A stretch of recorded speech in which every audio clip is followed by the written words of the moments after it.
approach, in which what company basically do is, you can see over here, company go for financing their permanent part of working capital or the fixed part of the current assets using long-term debt and equity, while they'll prefer the seasonal to finance the seasonal fluctuations using short-term liabilities. Why so? Because the companies want to rely less on the current liabilities or short-term maturing debts. So formally, we'll start with the topic of cash and marketable securities management. But in this particular video or in this part, we'll focus on cash management only. So you can see over here why cash is important, because it's companies hold cash to meet transactions. There are basically three things that cash is needed for. First is to have to meet the daily transactions, um, and secondly for speculative purposes and for precautionary motives as well. uh, Companies need cash to make payments on a daily basis. That means to meet the daily transactions. Speculative motive here means that companies don't want to lose on any opportunity that might arise in the near future of investing and gaining higher returns. While precautionary motive means that there might be some contingency that may arise in future, and we must have ample cash or resources with us to face that contingency. So, moreover, cash involves efficient collection and disbursement. What this means is companies want to be very efficient in their collection and to use that cash in disbursement and payments very carefully. There is a very important concept of working capital management, or one rule you can say. We'll keep on studying it throughout, or we will focus on this rule throughout this chapter as well, is speeding up collections and slowing down the cash payments. Company want to speed up the collections from the debtors, while they want to slow down the payments they have to make to the creditors. uh, Companies basically have to make payments to the creditors from whom they have purchased some inventory on credit, and they want to get collection faster from their debtors to whom they have sold the goods on credit. Fine. We'll move on towards this collection and payment, and we'll approach this topic from another angle as well. There is certain float or delay involved on in collections and payments. This float is basically the delay. While you make payments to the creditors and you take time in paying payments to the creditor, that means आप time ले रहे होते हो कि आपको payments slow down आप करके करें अपने creditors को, तो इसको हम कहेंगे payment float या disbursement float. On the other hand, we have availability float or collection float. This is basically the delay or the time involved कि हम अपनी cash collection कर लें अपने debtors से. Fine. सो अगर हम इसको इस एंगल से कंसिडर करें कि पेमेंट फ्लोट या पेमेंट्स में डिले लेना is a basically a good thing for the company, क्योंकि कंपनीज कैश होल्डिंग ज्यादा से ज्यादा अपने पास रखना चाहती हैं ताकि उसको किसी और बेहतर जगह पे या किसी बेटर पर्पस के लिए यूज कर लें, या मे बी कोई अपॉर्चुनिटी फ्यूचर में ऐसी अराइज हो हमारे लिए, जो स्पेकुलेटिव मोटिव हमने बात की थी कि इन्वेस्टमेंट की कोई अपॉर्चुनिटी अराइज हो सकती है जहां से हम बेटर रिटर्न ले सकते हैं, तो company want to have ample cash with them as well. So payment का जो फ्लोट है या पेमेंट करते हुए जो डिले है, डिस्बर्समेंट करते हुए जो डिले है, कंपनीज जो हैं उससे बेनिफिट लेती हैं. वाइल अगर कंपनी का डिले हो रहा हो अवेलेबिलिटी के एंगल से या कलेक्शन के पॉइंट ऑफ व्यू से, तो this is consider to be a bad sign, क्योंकि कलेक्शन जरा स्लो हो जाना या अपने डेटर से जल्दी कलेक्शंस ना कर पाना is basically risky thing as well, क्योंकि जितना आप डिले कर रहे होते हैं that might go into bad debts as well. So company want to make collections from the debtors fastly. So combining these two topics, we'll get another concept of net float, because company is earning on payment float. That means company earn using or delaying payments, while they lose, or this is to their disadvantage if there are certain delays involved in collections. So what we can simply say is we are subtracting benefit, we are subtracting cost from the benefit. We are benefiting from payment float or delays in payment, while we are losing, or this cost us a lot, this collection float or collection delays. So the difference between the two is termed as net float, and company want to achieve higher net floats. That means company want to delay their payments more, while they want delays to be lesser on the availability side. So these are basically the examples of payment and availability float. You can study these on or your own as well. I'll move on towards another part, that is playing the float. And we already studied this, that companies try to speed up the collection. They want to reduce the float or delays involved in availability or collection, while they want to increase the delays in the payment side or disbursement side. This is basically the whole layout of the float, or how payments are made using checks, and how certain floats or delays are involved on both sides, on recipient and payment. That means if you are a receiver or a payer, you may face these types of certain floats as well. We'll study these with this particular slide. There are three types of floats involved, both on payment side, if you are a payer of cash, or you are a receiver of cash from debtors. You may face these three types of delays. Mail float is basically the float के जब एक, for instance मैं अगर आपको payment के angle से समझाऊं, तो अगर हमने पेमेंट करनी हो अपने सप्लायर को और हम चेक लिख के उसको दे रहे हैं पेमेंट के लिए, तो चेक लिख के सप्लायर तक पहुंचाने को हम मेल कहेंगे, यानी हम चेक मेल कर रहे हैं अपने सप्लायर को। तो मेल करने में टाइम लगेगा, सप्लायर तक चेक पहुंचने में टाइम लगेगा। सप्लायर फर्दर में भी कोई कुछ टाइम लेके वो उसके अपने अकाउंट्स में वो उसको प्रोसेस करेगा चेक को, कि मेरे पास पेमेंट आ चुकी है, चेक मैंने रिसीव कर लिया है। उसको एक्नॉलेज करने में और उसको प्रोसेस करने में उसको डिले लग सकता है, टाइम लग सकता है। एंड सप्लायर जब हमारे बैंक से कैश लेने जाएगा और बैंक क्लियरेंस वगैरह करेगा, तो इसके लिए फर्दर में भी कोई टाइम लगे या टाइम इन्वॉल्व हो। So there are three types of delays involved, and we can have or study or consider these from the availability or collection side as well. कि हमारा creditor, हमारा debtor जो है हमें चेक लिख के पेमेंट कर रहा है, तो वो मेल फ्लोट होगा, और हम उसको प्रोसेस करने में टाइम ले रहे हैं, तो that will be processing float. और जब हम उस चेक को लेके अपने बैंक के पास जा रहे हैं for having cash from our debtors account, तो उसको हम डिपॉजिट या क्लियरेंस फ्लोट भी कह सकते हैं। So they are further the floats of disbursement and availability is further divided into three parts. Uh, Coming towards speeding up collection, how we can do so? That means हम अगर speed up करना चाह रहे हैं अपनी collection को from debtors, तो उसके काफ़ी options available हैं। यहाँ पे तो हम एक दो options को ही highlight कर रहे हैं, but there are certain options available. The first thing is concentration banking, in which companies क्या करती हैं कि कस्टमर से जल्दी पेमेंट लेने के लिए वो रीजनल अपने सेंटर्स बना लेती हैं, कि फंड्स हमारे प्रिंसिपल जो हमारा जो मेन अकाउंट है उसमें जल्दी ट्रांसफर हो जाए। तो अपनी ब्रांचेस या अपने कलेक्शन बूथ्स जो हैं अपनी कंसंट्रेशन बैंकिंग के, वो मुख्तलिफ जगहों पे रखती हैं नियर टू द कस्टमर्स, ताकि वो अपनी पेमेंट जल्दी कर दें और हमारा जो सेंट्रलाइज्ड एक अकाउंट है वो जल्दी टॉप अप भी हो जाए उससे। Second is lock box system. That means आपके सर्टेन जैसे कैश कलेक्शन बूथ्स बने होते हैं या आपके पोस्ट ऑफिसेज हैं, और अगेन वो near to the customer areas या लोकल एरियाज हो, रीजनल एरियाज में उनके वो बने हो, ताकि कलेक्शन जल्दी आए।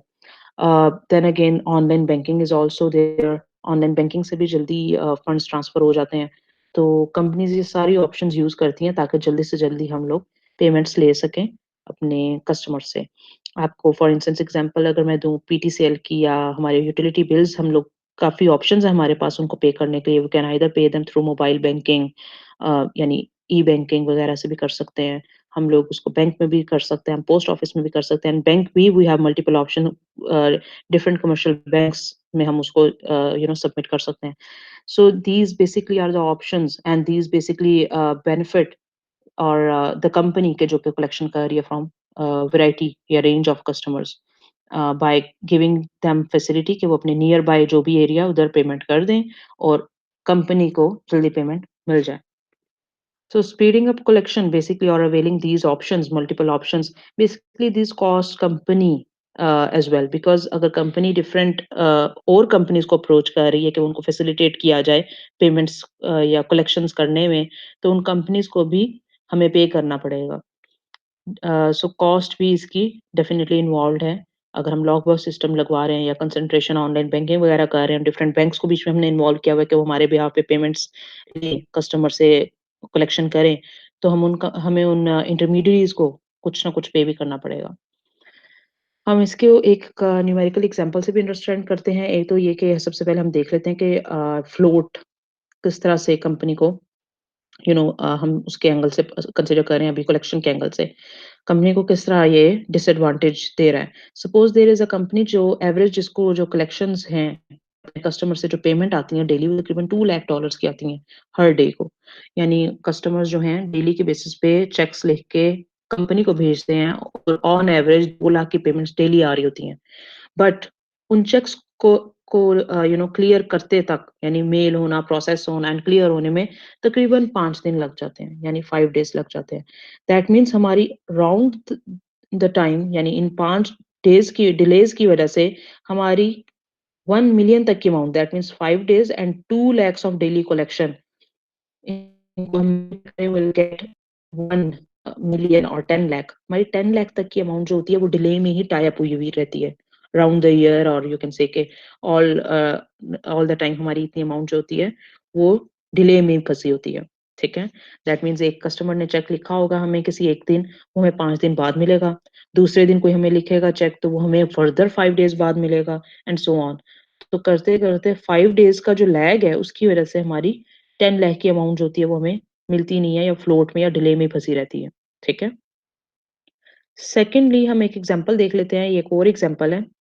सपोज कि कंपनी, यहाँ पे हम this is the new example, suppose there is a company, ABC company, 7 days लग जाते हैं उसको रिसीव या डिपॉजिट करने में, अपनी अमाउंट कस्टमर से कलेक्शन करने में, या डिलेज के जो टोटल डेज या टाइम इन्वॉल्व है वो 7 डेज हैं। कंपनी कंसिडर कर रही है कि वो एक ऐसा सिस्टम या लॉक बॉक्स सिस्टम लगवा ले जिससे कलेक्शन थोड़ी फास्टर हो जाया करे। अब जब ये सिस्टम हम लगवाएंगे तो हमारा फ्लोट या हमारा डिले रिड्यूस होकर 5 डेज पे आ जाएगा इंस्टेड ऑफ 7 डेज। तो पहले था 7 डेज डिले में अमाउंट फंसी रहती थी, अब जो है वो 5 डेज हमें डिले फेस करना पड़ेगा। तो 2 डेज से ये हमें थोड़ा दे रहा है ये नया सिस्टम। एवरेज कलेक्शन या एवरेज डेली कलेक्शन जो है वो ब्लैक की होती हैं, और कंपनी का जो रेट ऑफ रिटर्न है, या कहीं कंपनी अगर इन्वेस्ट करना चाहे कोई एडिशनल अमाउंट, तो वो 12% पे कहीं इन्वेस्ट कर सकती है किसी बैंक वगैरह में। This is basically the additional amount that और additional information that we need letter. First of all देखें कि कंपनी की 2 डेज से कंपनी को रिलीफ मिलेगा नया सिस्टम लगवाने से। दैट मीन्स 5 लाख की डेली हमें अमाउंट्स आती हैं कस्टमर से। तो 2 × 5 लाख इज बेसिकली 10 लाख की अमाउंट रिलीज हो जाएगी नया सिस्टम लगने से। 2 डेज, क्योंकि अब हमें रिलीफ मिल रहा है नया सिस्टम लगवाने से, हमें फास्टर पेमेंट्स आया करेंगी कस्टमर से।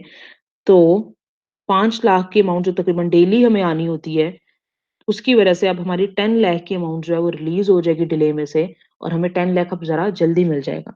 ठीक है। अब ये 10 लाख क्योंकि हमें जल्दी मिल रहा है और रिलीज हो रहा है, डिले क्योंकि कम हो गया और ये फ्लोट कम हो गया, और हमें 10 लाख अब पहले मिल रहा है। इस 10 लाख वाले कैश को हम कहीं ना कहीं किसी बेहतर जगह पे इन्वेस्ट कर सकते हैं। प्रीवियस एग्जांपल में देखते हैं 12% हमारा रेट ऑफ रिटर्न है। अगर हम इसको 12% कहीं इन्वेस्ट कर दें, तो we could earn additional 1,20,000। Suppose हम बैंक में ही इस 10 लाख को डिपॉजिट कर दें 12% पे, तो we can earn 1,20,000 for a year. Fine. And considering के कंपनी जो है, सपोज उसको पर मंथ इसकी बेनिफिट को अगर हम कंसिडर करें कि कंपनी पूरे साल का 1,20,000 अर्न कर रही है, तो पर मंथ कंपनी 10,000 अर्न कर रही होगी। ठीक है। दिस इज बेसिक, हम उसको पर मंथ कन्वर्ट कर रहे हैं, हमारे पूरे साल का जो बेनिफिट हमारी रिलीज हुई अमाउंट पे हमें मिल रहा है। अगर हम उसकी पर मंथ वैल्यू निकालें तो 10,000 है। अब कंपनी को जो कॉस्ट क्लॉक बॉक्स सिस्टम या जो सिस्टम में लगवाया था जिससे फ्लोट रिड्यूस हुआ था 2 डेज से, उसकी कॉस्ट जो हम बियर कर सकते हैं वो मैक्सिमम 10,000 तक ही कर सकते हैं। दैट मीन्स हमें लॉग सिस्टम की जो कॉस्ट पे करनी है हमने, वो अब पर मंथ 10,000 से ज्यादा नहीं होनी चाहिए, अदरवाइज ये सिस्टम हमारे किसी फायदे का नहीं है। ठीक है। हमें पर मंथ अगर बेनिफिट जो है 10,000 आ रहा है, तो कॉस्ट डेफिनेटली इससे कम होनी चाहिए ताकि हम ये सिस्टम का बेनिफिट उठा सकें। ठीक है। This is basically the third example, इसमें मैंने सारा सम अप किया है। फर्स्ट थिंग इज के क्वेश्चन को हमने इस तरह के क्वेश्चंस को केयरफुली रीड करना है। I again show you the working later on. ये जो इतना पार्ट है क्वेश्चन का, इसमें जरा गौर से देखिए, आपको इसी तरह के क्वेश्चन आ सकते हैं क्विज में या पेपर्स वगैरह में। कंपनी ऐसा लॉक बॉक्स सिस्टम लगवा रही है कि जो कि हमें 1 लाख पर ईयर कॉस्ट करेगा। This is basically the cost. हम एक ऐसा सिस्टम इंस्टॉल करा रहे हैं जो जिसकी कॉस्ट जो है 1 लाख होगी पूरे साल की। डेली एवरेज कलेक्शन 3.5 लाख की हमें एवरेज कलेक्शन आती है तकरीबन डेली। इतनी कस्टमर हमें पेमेंट कर रहे होते हैं ऑन एवरेज, ठीक है। अब जो लॉक बॉक्स हम सिस्टम इंट्रोड्यूस कर रहे हैं या लगवा रहे हैं, उससे हमारा डिले रिड्यूस हो जाएगा 2 डेज से, ठीक है। और रेट ऑफ रिटर्न कंपनी का है 15%, विच मीन्स ऐसा रेट जिसपे हम कहीं फ्यूचर में कोई अमाउंट इन्वेस्ट कर सकते हैं। अब यहाँ पे पहली चीज देखें कि 3.5 लाख की हमें डेली पेमेंट्स आती हैं कस्टमर से, तो 2 डेज से फ्लोट कम हो रहा है, तो हमारी कितनी अमाउंट रिलीज हो रही है? That means 3 lakh 50 into 2, 7 lakh की अमाउंट हमें पहले मिल जाया करेगी due to this new system. इस 7 लाख को अगर हम 15% पे इन्वेस्ट कर दें, तो summing this thing in this calculation over here, कि 2 × 3 लाख 50, 7 लाख की अमाउंट हमें रिसीव होगी, और उस 7 लाख को हम 15% पे अगर इन्वेस्ट कर दें, तो we can get you know this thing over here, pardon my writing, ठीक है। अच्छा जी, हमें मिल जाएगा 1,05,000, ठीक है। और हमने ऊपर क्वेश्चन में क्या देखा था कि पूरे साल की हमें कॉस्ट क्या पड़ रही है इसकी? 1 लाख। तो बेनिफिट माइनस कॉस्ट करें तो हमें advantage of lock box system क्या मिल रहा है? 5,000।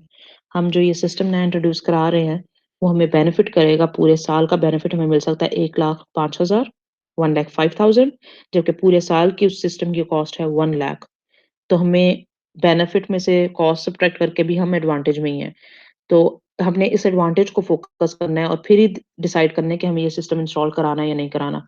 सो यू कैन सी के मैनेजर को देखना चाहिए कि वो ये सिस्टम इंस्टॉल करवा सकता है, बिकॉज़ ये हमारे थोड़े एडवांटेज में जा रहा है।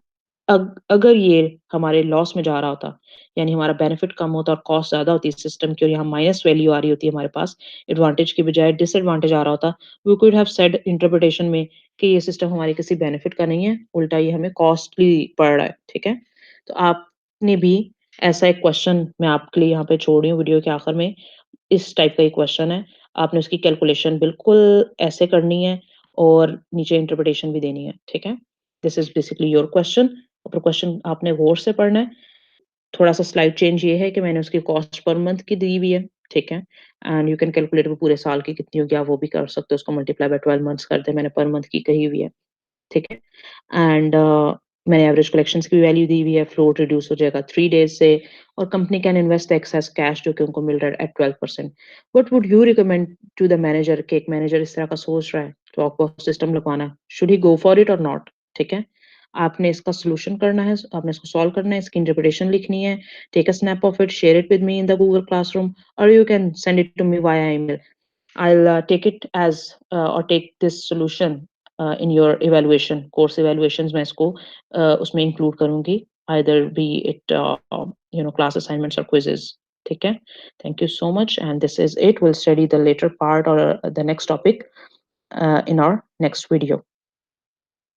So far जितना हमने पढ़ा है, इसको आप एक मतलब दोबारा रिव्यू करें, और कोई क्वेरीज हैं तो feel free to ask questions. Thank you so much.